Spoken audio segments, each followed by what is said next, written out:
Hi hello నమస్తే welcome to #1 news channel in digital మనం TV. నేను విలాస్య. మెట్రో ప్రతి ఒక్కరికి ఎంతో ఉపయోగపడే ఒక బ్యూటిఫుల్ ప్లాన్ అని చెప్పొచ్చు. ఎందుకంటే మహానగరాల్లో ట్రాఫిక్, జనాలు, లైఫ్ స్టైల్ ఎంత ఫాస్ట్గా ఉంటుందో, ఎంత ఫాస్ట్ మూవింగ్ ఉంటుందో, ఎంతమంది ట్రాఫిక్లో ఇరుక్కొని అల్లాడుతున్నారో ప్రతిరోజు చూస్తున్నాం. చాలామంది మన జీవితాలు సగం ట్రాఫిక్లోనే అయిపోతాయి అని కూడా చాలామంది చెప్తుంటారు. అలాంటి వాటన్నిటికీ చెక్ పెట్టడానికి వచ్చిన ప్లానే ఈ మెట్రో. ప్రస్తుతం హైదరాబాద్లో కాంగ్రెస్ ప్రభుత్వం తీసుకున్న తర్వాత రేవంత్ రెడ్డి గారు ఒక డిఫరెంట్ ప్లాన్తో వచ్చారు. ఒకప్పుడు కేసీఆర్ గారు ప్రభుత్వంలో ఉన్నప్పుడు ఏదైతే రాయదుర్గం నుంచి శంషాబాద్ మీదుగా వెళ్ళే మెట్రోని ఆ ప్లాన్కి కాస్త బ్రేకులు వేశారు. అండ్ అలాగే ఔటర్ రింగ్ రోడ్లో వెళ్ళే ప్లాన్ కూడా బ్రేకులు వేశారు. ఎందుకు వేశారు? దీని గురించి కూలంకషంగా ఇప్పుడు చర్చించుకుందాం. ముఖ్యంగా చెప్పాలంటే రాయదుర్గం అంటే ఇటుపక్క హైటెక్ సిటీ కావచ్చు, మాదాపూర్ కావచ్చు, ఇటుపక్క అందరూ కొంచెం హై అండ్ పీపుల్ ఉంటారు.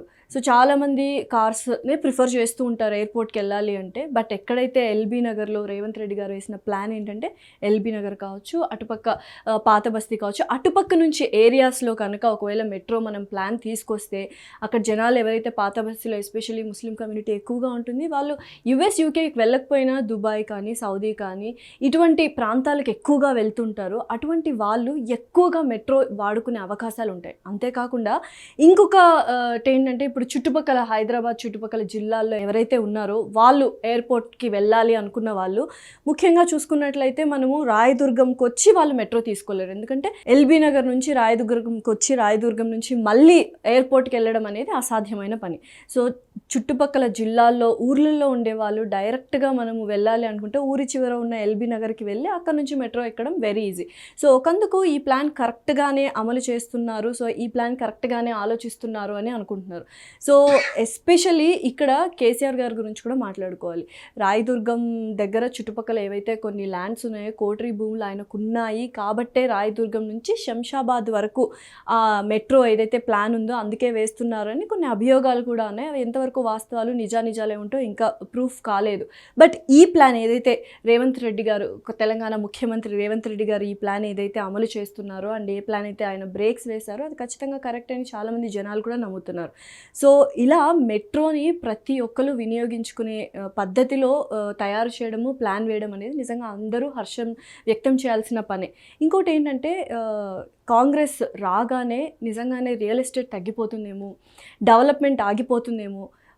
మనందరికీ తెలుసు కేటీఆర్ గారు చాలా డెవలప్మెంట్ చేశారు, హైదరాబాద్ని చాలా ప్రోగ్రెసివ్గా చేశారు. మనం నిజంగా ఔటర్ రింగ్ రోడ్ వైపు కానీ అలా మెట్రో వైపు కానీ అలా వెళ్తూ ఉంటే మెట్రోలో నుంచి చూస్తున్నట్లయితే అసలు నిజంగానే మనము హైదరాబాద్లో, ఇండియాలో ఉన్న హైదరాబాద్లోనే ఉన్నామా లేకపోతే ఇంకేదైనా ఫారిన్ కంట్రీలో ఉన్నామా అన్నట్టుగా తలపిస్తుంది. ప్రతి ఒక్క దృష్టి, ప్రతి ఒక్కరి కన్ను హైదరాబాద్ మీదే ఉంది.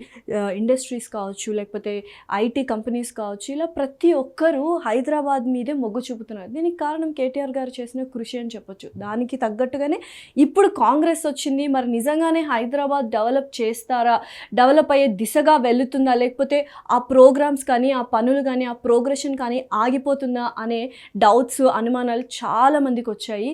ఇప్పుడు ఈ ప్లాన్తో చాలామంది డౌట్స్ అన్నీ క్లారిఫై అయ్యాయని అనుకుంటున్నాను. ఎందుకంటే ఇది ఒక అద్భుతమైన ప్లాన్.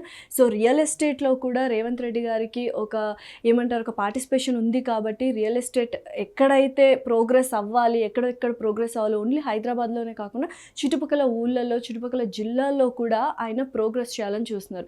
సో దీన్ని బట్టే మనకు అర్థమవుతుంది మెట్రోలో ఇప్పుడు ఆయన వేసిన ప్లాన్ ఏదైతే ఉందో ఎల్బీ నగర్ నుంచి పాత బస్తీ వైపుగా అలాగే శంషాబాద్ వైపుగా మెట్రో తీసుకురావడం అనేది ఒక అద్భుతమైన ప్లాన్ అని చెప్పొచ్చు. ఇందులో ముఖ్యంగా ఇదివరకు నేను చెప్పినట్లు యూజెస్ ఒకవేళ నిజంగా చూసుకున్నట్లయితే ఇది అవసరం లేదా అనే టాపిక్ ఒకటి మనం అనుకున్నట్లయితే నిజంగానే ఖచ్చితంగా ఇది ఒక యూస్ఫుల్ థింగ్ అనే చెప్పాలి. ఎందుకంటే చాలామంది పాత బస్తీలో కావచ్చు, లేకపోతే ఎల్బీ నగర్లో కావచ్చు, మనకు తెలిసినట్టుగా మరీ హై అండ్ లైఫ్ లేకపోయినా, రాయదుర్గం లైఫ్ స్టైల్ హై అండ్లో ఉన్న పీపుల్ ఎవరైతే లేకపోయినా మిడిల్ క్లాస్ వాళ్ళు కానీ, అప్పర్ మిడిల్ క్లాస్ వాళ్ళు కానీ, లోవర్ మిడిల్ క్లాస్ వాళ్ళు కానీ ఉంటారు. వాళ్ళందరూ కూడా జాబుల కోసమో లేకపోతే వాళ్ళ జీవనాధారం కోసమో హైదరాబాద్లో కాకుండా ఇతర దేశాలకు వెళ్ళి వాళ్ళు సంపాదించడం జరుగుతుంది. అది అందరికీ తెలిసిన విషయమే.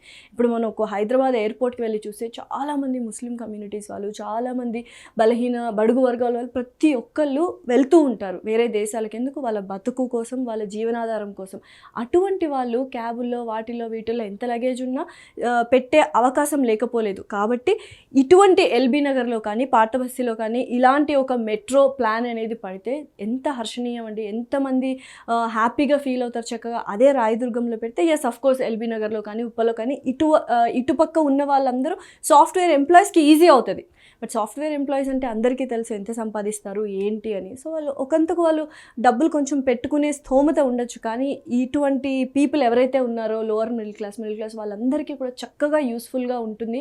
ఎల్బీ నగర్ నుంచి కానీ ఆ పాత బస్తీ వైపు నుంచి కానీ టువర్డ్స్ శంషాబాద్. అంటే ఇది వరకు ఎలా ఉండేదంటే సౌత్ నుంచి వెళ్తే బాగుండు మెట్రో టువర్డ్స్ శంషాబాద్ అనుకున్నారు. బట్ ఆ ప్లాన్ని కొంచెం రివర్స్ చేసి ఈస్ట్ నుంచి స్టార్ట్ చేస్తున్నారు రేవంత్ రెడ్డి గారు. నిజంగానే ఇది ఒక గొప్ప విషయం అనే చెప్పచ్చు. చాలామందికి ఇది అర్థం కాక అలా ఎలా ప్లాన్ చేంజ్ చేస్తారు, అది కరెక్టేనా కాదా అని అనుకుంటున్నారు. బట్ నాకు తెలిసి ఎవరైతే పాత బస్తీ నుంచి కానీ లేకపోతే ఎల్బీ నగర్ నుంచి కానీ మిడిల్ క్లాస్ వాళ్ళు కావచ్చు, అప్పర్ మిడిల్ క్లాస్ వాళ్ళు కావచ్చు, వీళ్ళందరూ కలిసి చక్కగా ఎయిర్పోర్ట్కి వెళ్ళాలి అనుకుంటే మెట్రోని ఆశ్రయించవచ్చు. ఇది ఒక అద్భుతమైన ప్లాన్ అని ఇదివరకే చెప్పాను.